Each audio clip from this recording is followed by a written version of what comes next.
Bom dia a todos, meu nome é Sara, eu sou professora do Med Aula, estou analisando a prova de cirurgia da AMP, a prova da Social Médica do Paraná, e aqui a gente vai falar da prova de 2021. Esse ano a gente teve uma novidade em relação aos últimos 5 anos, né? O módulo de cirurgia digestiva não foi o favorito sozinho, né? Na grande maioria dos anos anteriores ele era o que tinha o maior número de questões, nesse ano a gente teve um empate aqui com o módulo de trauma, né? Mas não deixa de ser um módulo favorito da banca. Seguido deles dois, né, a gente teve então os tópicos básicos aí de cirurgia geral, especialidades cirúrgicas com 3 questões e os outros temas com um pouquinho mais de questão do que o normal, né? Normalmente é 1, 2, esse ano a gente teve 3. Então vamos falar um pouquinho de cada um dos módulos.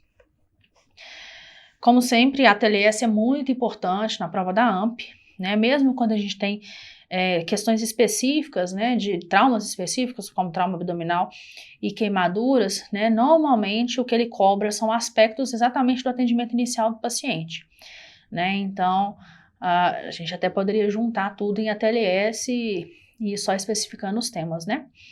Então, aqui atendimento pré-hospitalar e hospitalar é importante, né? Então, manejo de trauma grave nessa prova veio, né, com vários temas, então controle de via aérea, choque hemorrágico, cirurgia de controle de dano, onde que a gente indica transfusão maciça, né, e ele também cobra um pouquinho de propedêutica na sala de trauma, né, que é importante muito no trauma abdominal em especial, né, então, de novo em trauma abdominal aí ele cobrou a mesma coisa, e aqui para variar um pouquinho, alguns sinais específicos, né, de alguns traumas abdominais mais específicos do órgão, né, então um dos anos que teve mais cobrança de trauma na AMP, então, mas a gente sempre menciona que é importante, né, saber sinais específicos ou lesões mais esperadas de trauma contuso, penetrante, de ferida de arma branca e de arma de projétil de fogo, né, na parte aqui do trauma na AMP,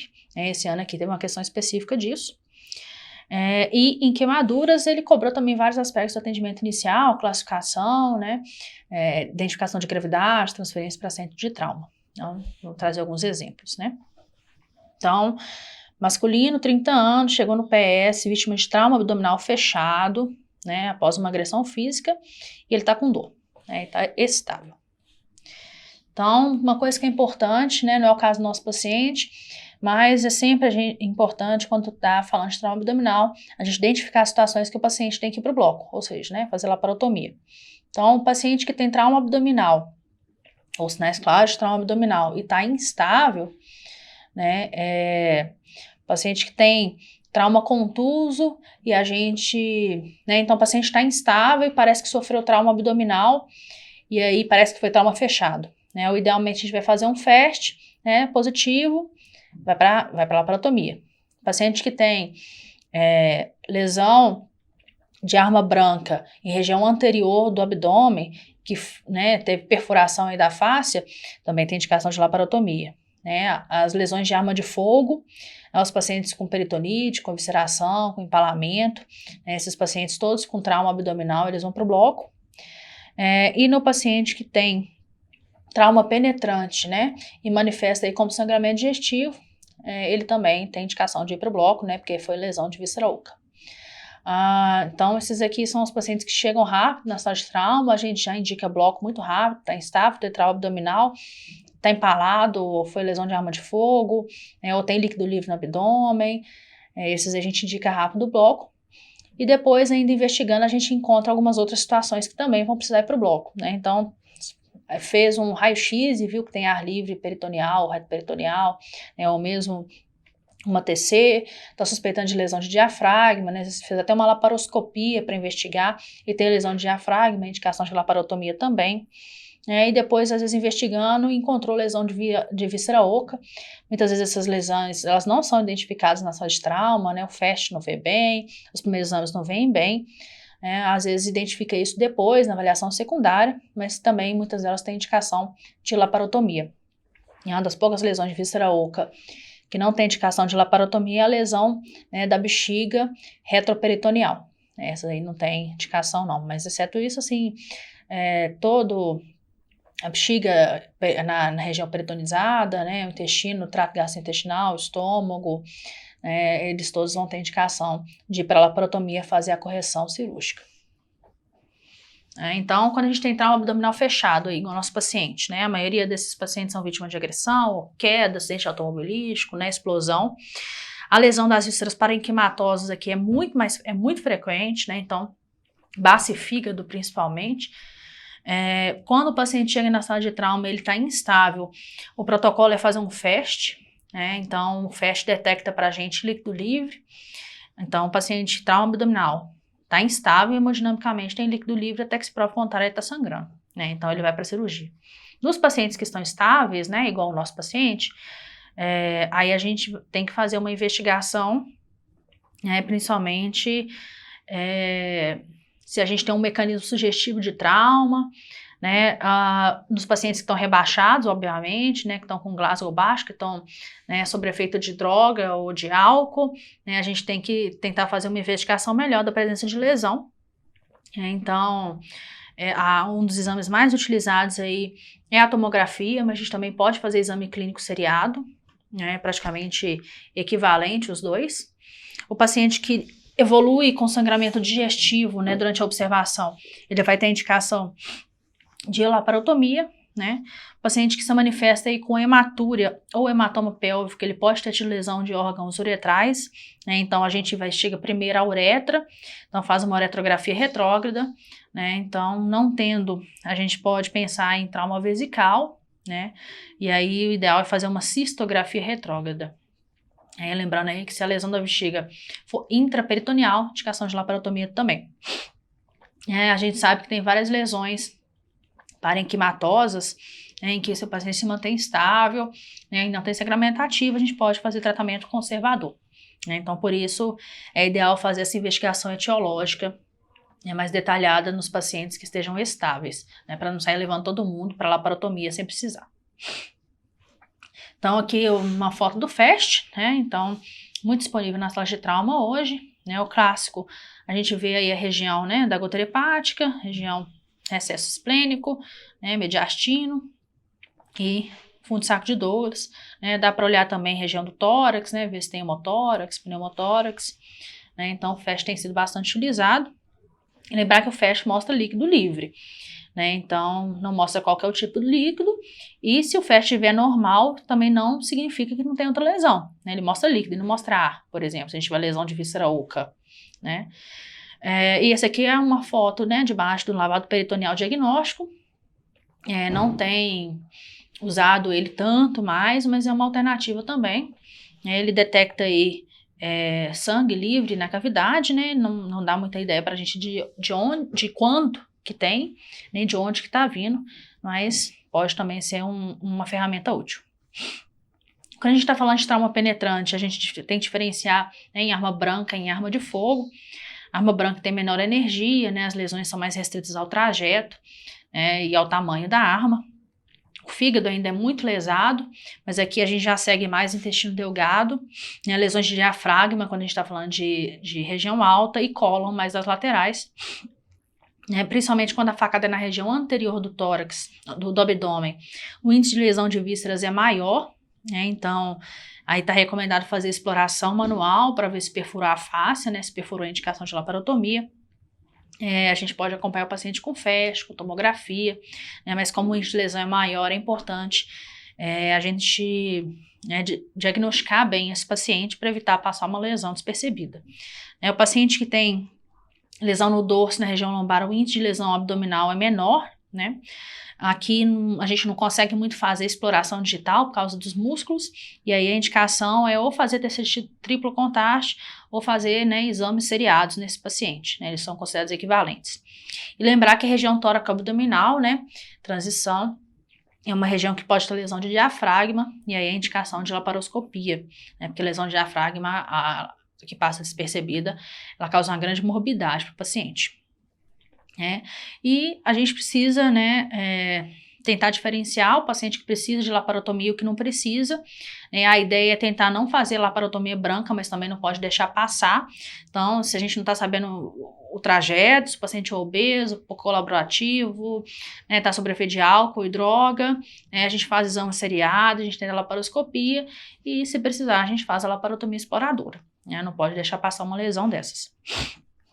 E a arma de fogo, aí por outro lado a gente já tem um índice maior de lesão dos delgados e do cólon, É muito raro uma arma de fogo não provocar lesão intraabdominal, então a maioria dos pacientes eles vão para a laparotomia, seja para controle de hemorragia ou para controle de contaminação, porque a taxa de lesão dos intestinos aqui é muito alta.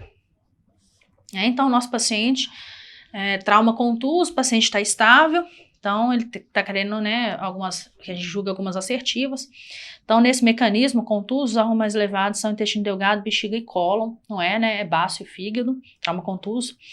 A ocorrência de hematura macroscópica indica uma laparotomia exploradora? Não, A gente sabe que hematura macroscópica pode ser lesão de vários órgãos urinários, então pode ser lesão de uretra, que a gente não vai tratar por laparotomia, pode ser lesão de bexiga retroperitoneal, também não é laparotomia, Então a gente faz uma uretrografia retrógrada e um FAST, Se não for uretra, o FAST está positivo, aí a gente faz a laparotomia. Agora, não tendo um FAST positivo, aí não é intraperitoneal, não tem indicação de laparotomia. O primeiro exame complementar a ser realizado para avaliação abdominal do paciente é um raio-x de abdômen incidência anteroposterior. Se a gente não tiver disponível, a gente pode até fazer um raio-x, E não vai ser uma incidência só não, vai ter que ser em várias.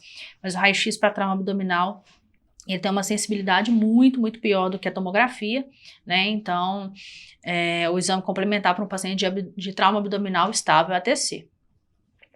O FAST negativo não descarta a possibilidade de uma lesão de víscera oca, verdade, devendo ser realizado um exame físico seriado.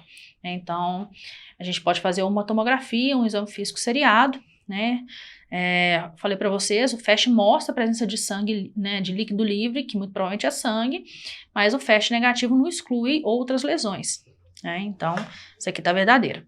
A saída de sangue rutilante após a passagem de uma sonda nasogástrica, havendo a possibilidade de perfuração, que deve ser tratada por via endoscópica, não, Já falei, sangramento digestivo em trauma abdominal, indicação de laparotomia. Então, passando aí para os tópicos de cirurgia geral, que é o pós-operatório, de novo, cobrando aí complicações tromboembólicas no pós-operatório, hemorragia digestiva, que todo ano está presente, então aqui ele falou de manejo na emergência, e tratamento endoscópico, então ele cobrou aí 2 classificações endoscópicas, e hérnia, quando ele cobra hérnia, é sempre hérnia inguinal, aqui ele cobrou uma complicação cirúrgica da hérnia inguinal, do tratamento da hérnia inguinal. Então, a trombose venosa profunda é uma grande causa de morbidade e mortalidade nos pacientes hospitalizados, praticamente nos cirúrgicos. As principais causas de TVP são descritas pela tríade de Virchow e Constantine. Então, a gente já descreveu a tríade de Virchow antes, isso já foi cobrado em provas antes, então tem que estudar bastante tromboembolismo em cirurgia, então a hipercoagulabilidade, estase venosa e lesão endotelial, então aí resposta letra D. Então, a gente sabe que a lesão endotelial, pode ser lesão do leito vascular, ou vascular arterial ou venoso, ou mesmo das câmaras cardíacas, Então, a gente tem exposição da matriz extracelular, isso propicia agregação plaquetária, fator tecidual também, e aí esse ativa a cascata extrínseca, desculpa. E aí o próprio endotélio lesado reduz substâncias anticoagulantes, porque quer favorecer a coagulação. E a gente, obviamente, tem lesão endotelial direta na cirurgia e no pós-operatório pela resposta orgânica ao trauma. O tempo operatório e de cama no hospital, após a recuperação, sozinho ele gera estase. A estase venosa, ela modifica o fluxo laminar normal dentro do vaso, e isso acaba favorecendo a ativação plaquetária e a ativação de fatores de coagulação, que são mantidos aí em separado da parede, e dos seus fatores de ativação pelo fluxo laminar normal. E a hipercoagulabilidade, ela é desencadeada tanto pelos 2 primeiros fatores, quanto pela resposta orgânica ao trauma, no pós-operatório. Então, a gente vê que a cirurgia tem aí vários fatores de risco que aumentam o risco de TVP, A gente sabe que tem algumas cirurgias que o risco é ainda maior, né? Então, as prolongadas, as abdominais, torácica, né? A histerectomia, a prostatectomia. E além disso, existem fatores, né, relativos ao próprio paciente que aumentam muito o risco de TVP e que a gente tem que tentar observar, inclusive no pré-operatório, né? Então, puerpério, obesidade, gestação, uso de anticoncepcional, os cardiopatas, né, neoplasia, né, nos últimos 6 meses, isso tudo aumenta muito o risco de tromboembolismo no pós-operatório. Então, passando aí para a cirurgia digestiva, né, que empatou com trauma aí no primeiro lugar. Os 3 tópicos, né, do ano são aqueles que a gente menciona dentro dos nossos temas mais relevantes, né? Então, DRGE, aí ele vai falar aí da esofagite erosiva, e ele vai trazer aqui algumas alterações de imagem, né, que a gente vai ter que fazer o diagnóstico de um raio-x, né, e as opções que ele sugere, então, anel de Chatzky, acalase, espasmo, ondas terciárias e estenose, né, então a questão era sobre anel de Chatzky, né, mas para responder o aluno teria que saber aí a diferenciação entre esses quadros. Pancreatite, então ele falou de etiologia e diagnóstico, né, de novo, que é o que ele sempre cobra, né, identificar o paciente, saber qual o exame que pede, estratificar a gravidade, indicar o tratamento. E as orificiais, caiu hemorroida de novo, né, então a gente sempre vem aí com as doenças anorretais mais comuns. Então tá aqui a imagem que ele cobrou, né, então a imagem com a alteração esofágica, né, isso aqui é uma alteração que pode decorrer da DRGE, que é o anel de Chatzky, é a formação de um anel mucoso no esôfago distal, né, e isso acaba às vezes atrapalhando um pouco o trânsito distal, né, provoca aí uma subestenose, e aí é provocada aí por várias inflamações, né, como na esofagite, e a gente tem essas preguinhas bilaterais, simétricas, bonitinhas, né.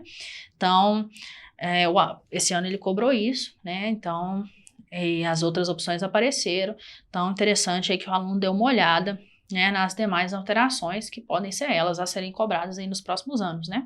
Então a gente já viu questão aí discutindo onda terciária,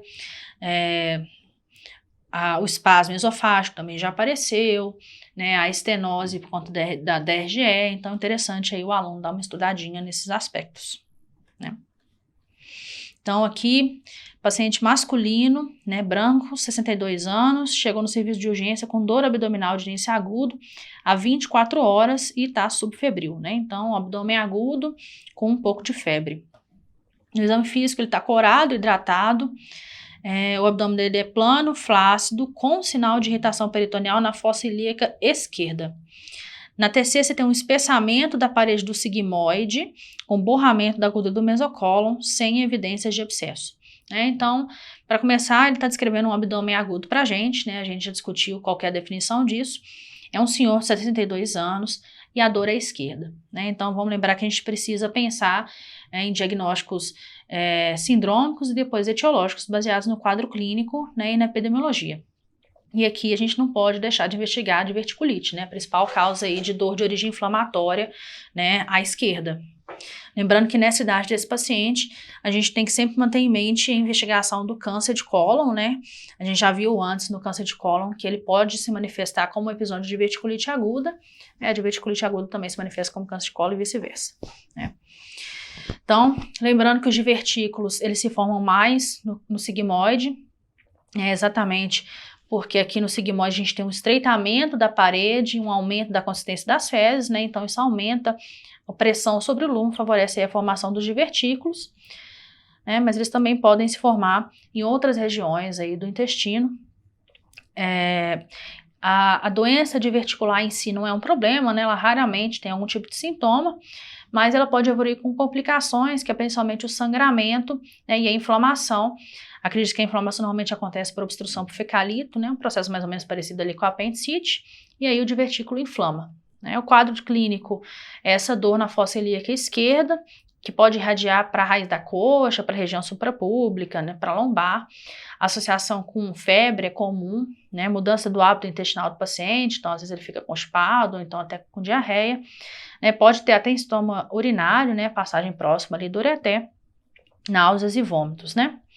Então tá aqui a imagem, né, de vasos grandes aqui indo para dentro do divertículo, né, esses vasos eles podem sangrar, né?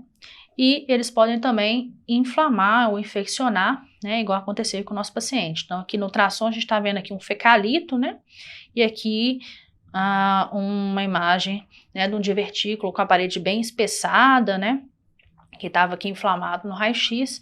Na tomografia, que é o melhor exame para o diagnóstico, né, é o padrão ouro para o diagnóstico, né, da diverticulite, ela pode mostrar aí a existência de divertículos, né, e as alterações que fazem a classificação de Rinchey, né. É importante a gente ter conhecimento dessa classificação, ela dá uma ideia para a gente de qual que deve ser o tratamento e qual é a gravidade do paciente, né. Então, o Rinchey 0 é um paciente que tem um quadro de dor leve, basicamente só um espessamento colônico na tomografia, né, que é o que nosso paciente tem, né, então ele tem só, né, um espessamento com borramento da gordura e não tem abscesso, né, então ele é um Rinchey 0. O paciente Rinchey 1A, ele tem um fleimão pericólico, né, então é uma região aí de adensamento da gordura pericólica, né. O 1B, ele já apresenta um pequeno abscesso, né, então pequeno na região ali mesmo do divertículo. O paciente 2, ele tem um abscesso intraabdominal, pélvico ou retroperitoneal, né, então já não é peridiverticular, né, em outro local. O 3, ele tem peritonite generalizada, purulenta, e o 4, ele tem macroperfuração, né, e aí a peritonite do tipo fecal. Então, o paciente que tem a Rinchey 0 e 1A, ele tem uma diverticulite leve, né, então o caso do nosso paciente está em bom estado geral, alteração tomográfica leve, a maioria dos casos, felizmente. Esse paciente pode ser tratado em casa, com dieta, né, pobre em resíduos, bastante hidratação, analgesia, evitar usar os anti-inflamatórios não esteroidais, porque eles aumentam o risco de perfuração. E aí a gente faz aí um ciclo de antibiótico por 7 a 10 dias, né, lembrando de cobrir aí os gram-negativos, né, com o uso do metronidazol. A grave, então, que é a 1B e a 2, aí já requer internação, a gente já faz aí um antibiótico de espectro maior, né, normalmente se o paciente melhora aí com 2 a 3 dias, a gente pode desescalonar o antibiótico até mandar ele para casa, né, e aqui, como a gente tem a informação de abscesso, a gente pode precisar drenar, né, principalmente os abscessos com mais de 4 centímetros, eles acabam precisando de drenagem. E a gente fala de formas complicadas, né, a Rinchey 3 e a 4, a 3 que a gente tem peritonite, né, e a 4 a peritonite fecal. A peritonite purulenta, a gente pode tentar simplesmente fazer uma lavagem de cavidade, né, isso pode não dar certo, o paciente pode precisar então da ressecção, né. A ressecção normalmente é a cirurgia de Hartmann, porque a maioria das diverticulites é em sigmoide, então é a melhor cirurgia para fazer, né, se for obviamente outros pontos do intestino, a gente vai fazer a ressecção daquele lugar. E a peritonite fecal, então, tem que ser a Hartmann, né, ou a outra modalidade de ressecção, dependendo do lugar, e a gente não pode fazer anastomose primária, né, porque tem contaminação grosseira. Então, responda, né, deve-se complementar o diagnóstico com uma colono de imediato, né, então, sem indicação, o paciente está com abdômen agudo, a gente vai tratar, né, depois, obviamente, se o paciente não tiver feito, né, a gente tem que investigar, até porque tem risco de ter aí um CACR, né, e por conta da idade. Os antibióticos têm que cobrir gram-positivos, né, e anaeróbios, né, eu falei que sim, aeróbios, desculpa, né, então a gente começa aí com o cipro, em associação com o metro, um clovulin, né, então quadro de diverticulite aguda que precisa de tratamento cirúrgico, né, diverticulite leve não precisa. O tratamento cirúrgico está indicado porque mais de 90% dos casos vão precisar, não, também não acontece isso, a grande maioria dos casos, né, são diverticulites leves. E a melhor conduta é hidratação, antibiótico, anti-inflamatórios não esteroidais, né? Eu falei que não pode usar, porque o risco de perfuração aumenta em caráter ambulatorial, né? Então, com exceção aí dos anti-inflamatórios, né? Mas essa aí, a opção então fica errada por causa disso. Não passando para as especialidades cirúrgicas, esse ano também teve bastante questão, né? Cirurgia oncológica caindo de novo, os marcadores, né? A gente já viu eles aí em outros anos. Cirurgia torácica de novo, derrame pleural, é o que eles gostam, e mais uma questão aí de cirurgia vascular, falando aqui de dissecção de aorta, né, a gente discute ela na nossa apostila. Então aqui, mais um pouquinho sobre os marcadores, né, a parte de rastreio de câncer cai bastante nas especialidades, né, então a parte que tem que ser estudada aí, né, nessa sessão. Então os marcadores são indicadores de alterações celulares, bioquímicas, moleculares ou genéticas, em que se pode reconhecer a neoplasia. né? Então, são substâncias que ou o próprio tecido neoplásico produz ou o corpo produz em resposta, né, à neoplasia. A gente sabe que eles às vezes estão presentes em situações, né, fisiológicas, então a gente não pode usar eles como sinônimo de diagnóstico, né, mas como rastreio da possibilidade de ter um tumor. Né? Então, os mais utilizados são o CEA, o CA199, o PSA, né, alfa-fetoproteína. Esses são bons a gente ter um pouco de conhecimento. Então, a questão pediu para a gente julgar as alternativas. Ele fala, então, que a alfa-fetoproteína com ultrassom melhora a eficácia do rastreamento do carcinoma hepatocelular, né? Isso é verdade.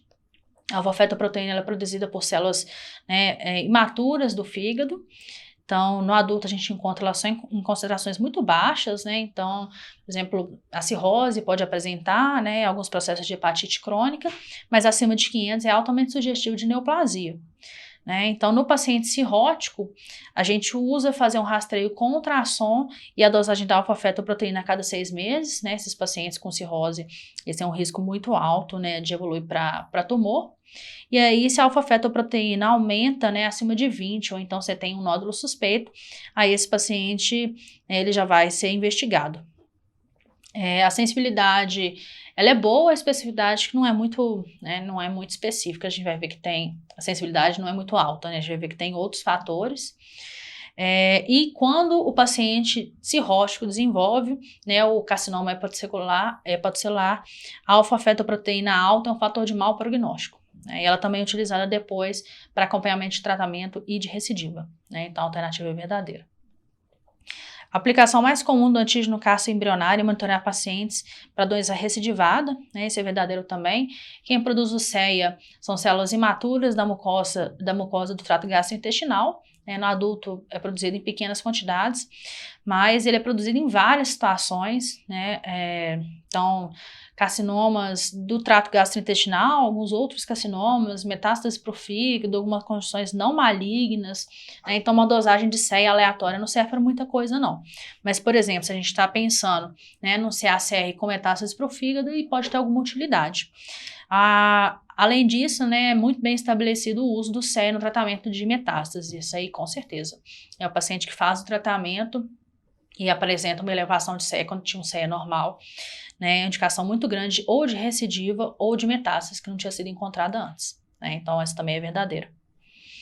O CA125, ele é produzido pelas células epiteliais, né, lá do ovário. Então, ele também está elevado numa série de patologias, né, várias não neoplásicas, né, então endometriose, DIP, gestação, vários tumores benignos, né, ele é muito utilizado mais até na resposta terapêutica, né, do que em termos de diagnóstico mesmo, porque o valor preditivo positivo dele é muito baixo, né, então a gente não tem um valor muito bem estabelecido de usar ele para diagnóstico, ou para estratificação. A gente até sabe que um grande número de tumores, né, de ovário tem o CA125 alto, né, mas nem todo tumor de ovário necessariamente tem o CA125 alto, e nem todo paciente que tem o CA125 alto tem tumor de ovário. Né? Então, assim, o valor dele para rastreio e diagnóstico ainda não está muito certo, mas para rastreio de acompanhamento de terapia e rastreio de recidiva, sim, né? A gente utiliza ele junto com outros marcadores. Então, essa alternativa aqui era falsa. Ele fala, então, do PSA, pode ser usado como rastreamento, mas não serve para acompanhamento de tratamento. Né? Essa aqui também está falsa. Na verdade, o PSA ele é muito mais certeiro, digamos assim, no rastreamento de recidiva do que no diagnóstico. Né? Então, para rastreamento, a gente usa pontos em que o risco para câncer, né, se torna maior. Então, de 0 a 2 o risco de ter câncer é 1%, acima de 10 o risco é 50%, mas nada impede um paciente ter um PSA de 12 e não ter câncer.